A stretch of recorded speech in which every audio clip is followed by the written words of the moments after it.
Hi, today we'll be learning to paint this beautiful flower on recycled paper.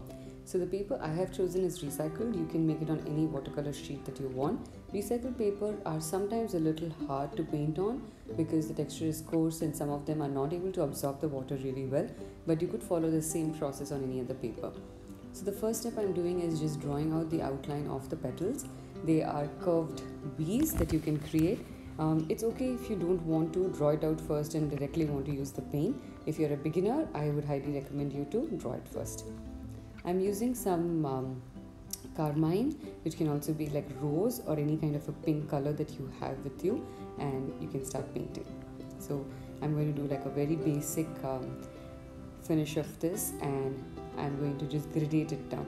So if you notice towards the edges, I'm starting out with these petals, and then I'm going to use some water to just gradate them down so I get some amount of dark and light texture onto my petals.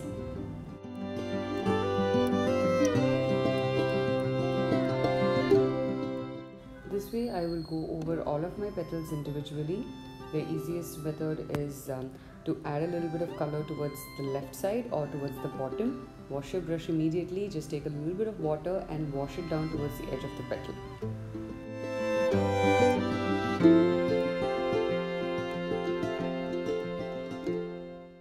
When you do petals which are close by to each other, just make sure that the one that has already been painted is dry. Otherwise, what would happen is the colors will merge with each other.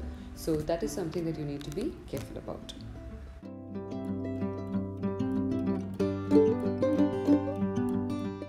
Now that my petals are over, I'm going to just do the leaves on the two sides, for which I've taken a sap green. You can use any kind of green that you like. You can even mix your greens. In case you don't have this color, just mix a little bit of the yellow and a green that you have and use a medium tone of everything. So it's best to always start lighter and then build up your colors on watercolors instead of directly going off with a dark color, because in that case, if you make a mistake, it's not possible to fix it. Now for the bud inside, I'm going to just apply a little bit of yellow and some brown as a little texture inside. These could be as dots, it could be as lines, it could be like, imagine a starfish and then just draw these strokes out from inside. Now time to add some details onto each petal. You can see that this is like a wet on wet technique because my base petals are still a little wet. So when I apply the darker color on it, they blend in by themselves. I don't have to do anything to make them blend. In case yours have completely dried and it is still not wet enough to take in this color, then you will have to add a little bit of color and then wet your brush with just water and then gradate these colors down as much as you need. Don't cover up the entire base, because if you cover up the entire base, then your layers of colors will not be seen and only the darkest color is going to be seen. You don't want to do that. Similarly, I'm doing this for dark green. I'm just adding a little bit of color towards the edges, and since it's a little wet, it's going to blend in by itself. This is an advantage I have felt with different kinds of recycled papers. So this is how it looks when it has dried, when it's completely 100% dry. So this is something which happens with watercolors. The way it looks while it is being painted is very different from how it is going to look when it's dried. So it's always best to wait it out, see how it looks, and then add your next layer on top of it. Like I've made a little bit of darker brown for the bud inside, and now I'm going to use slightly darker carmine to add to the petals to give it the final touch. So this is the way that you will do if your petals have completely dried. Add a little bit of color and then use just water to gradate those tiny parts.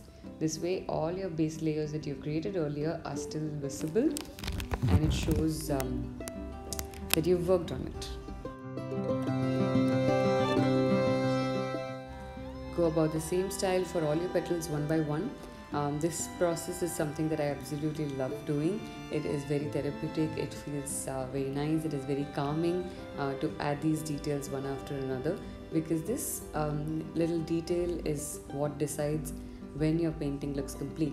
There are unlimited amount of layers that you can add. Just remember, each time you add a layer, you just have to darken your color a little bit. Here we've used like the darkest version of carmine. What if you need to add another layer? Just add a little bit of blue to it, or like a dot of brown or a dot of black, and that will give you a slightly darker version of your color, and it will help you to create the next layer. You can see how the first 3 petals look very realistic right now, or at least semi-realistic, and the other petals are looking dull. So we just have to add this color layer onto all of them, and they will all come in together.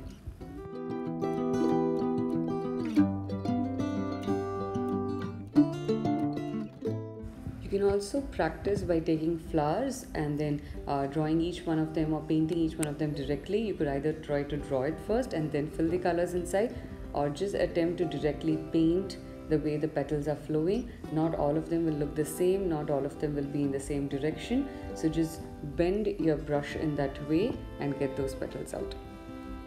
So here are my petals. Most of them look complete.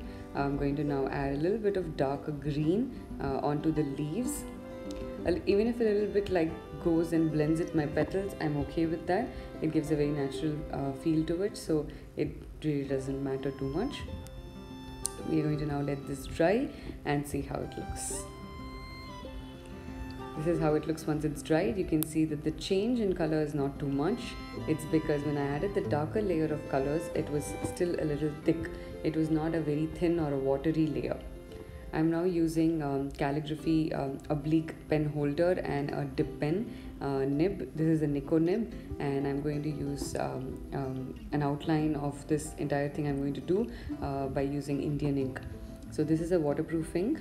So what it does is it enables me to still add more details if I want to once this entire ink dries.